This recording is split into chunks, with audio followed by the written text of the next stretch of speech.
The Droid Maxx 4G LTE is an Android smartphone made by Motorola for the Verizon LTE network. Built around KitKat Android 4.4 and sitting on top of 32 GB of memory, the Maxx is powered by a Motorola X8 system on a chip that includes a 1.7 GHz dual-core application processor and a quad-core 400 MHz GPU that drives a 5-inch 1280 by 720 Super AMOLED multi-touch screen protected by Gorilla Glass. With its slim bezel styling and matte finish DuPont Kevlar fiber unibody, the Maxx measures 5.41 inches by 2.8 inches by 0.34 inches and 5.86 ounces. Much of that weight comes from a 3500 mAh non-replaceable battery, which can provide up to 48 hours of typical use and more than 3 weeks of standby. For you Qi junkies, the Maxx also supports wireless charging. The Maxx has the standard complement of 3 on-screen control buttons, plus beveled power and volume switches on the right side of the phone. In a neat design feature, the rocker switch can be removed to reveal a nano slim card slot for the unlocked phone. A 10-megapixel camera and LED light find their usual placement on the back, while a 2-megapixel camera can be found on the face. The Droid Maxx has all the cool kid wireless accoutrements, including Bluetooth 4.0, NFC, GPS, AGPS, GLONASS, and 802.11a/b/gn, along with LTE, CDMA, EVDO, Edge, GSM, HSPA, HSDPA, and HSUPA across the 700, 800, 850, 900, 1800, 1900, and 2100 bands. Wow. Getting past the specs, the Motorola Droid Maxx is surprisingly satisfying to use. The slightly thicker and heavier dimensions of the phone combined with the Kevlar unibody make it comfortable to cradle and unlikely to slip out of your hands. At first I was worried that 720p might be too low for a 5-inch screen, but the Maxx is beautiful, with saturated colors and sharp images. The fact that the processor doesn't need to push pixels for a 1080p screen probably accounts for the addictively smooth, no-lag UI. The camera is just above average. Good enough for basic pictures and videos, but definitely not in iPhone 5 territory. The stereo speakers are fantastically powerful and possibly the best I've heard on a smartphone.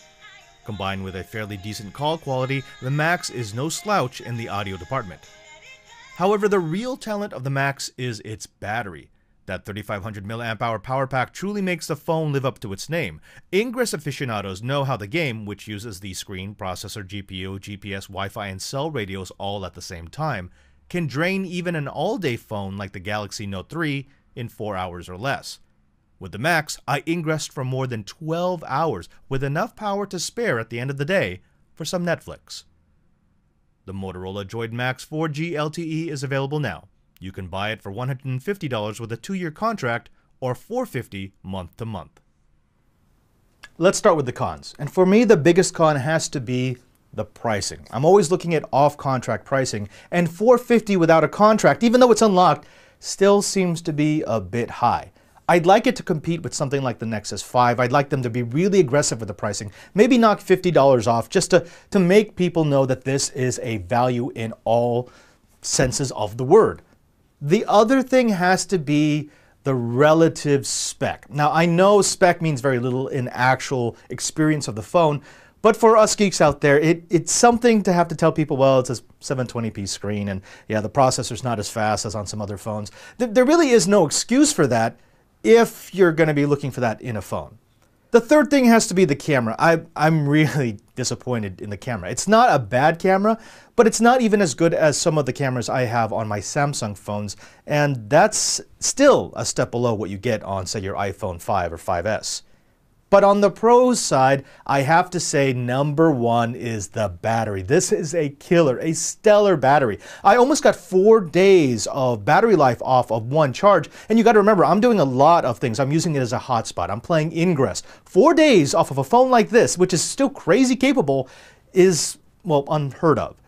The other pro is that it makes do with the specs that it has. Yes, the processor isn't as fast as some other processors on the market, but because it's not pushing as many pixels, it feels snappy. Also, I really like the styling. It actually fits well into my hand. It's not too big, it's not too small. It feels just right. Combined with the battery life, it gives me that phone that I feel is going to be a workhorse again and again and again.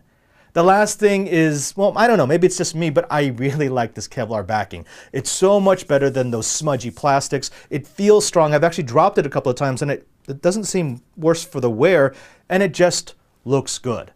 For a phone that looks good, that feels good, and has a crazy long battery life, the Motorola Droid Maxx just might be the thing you need to buy. I'm Father Robert Ballas here with Before You Buy, and this has been the Motorola Droid Maxx.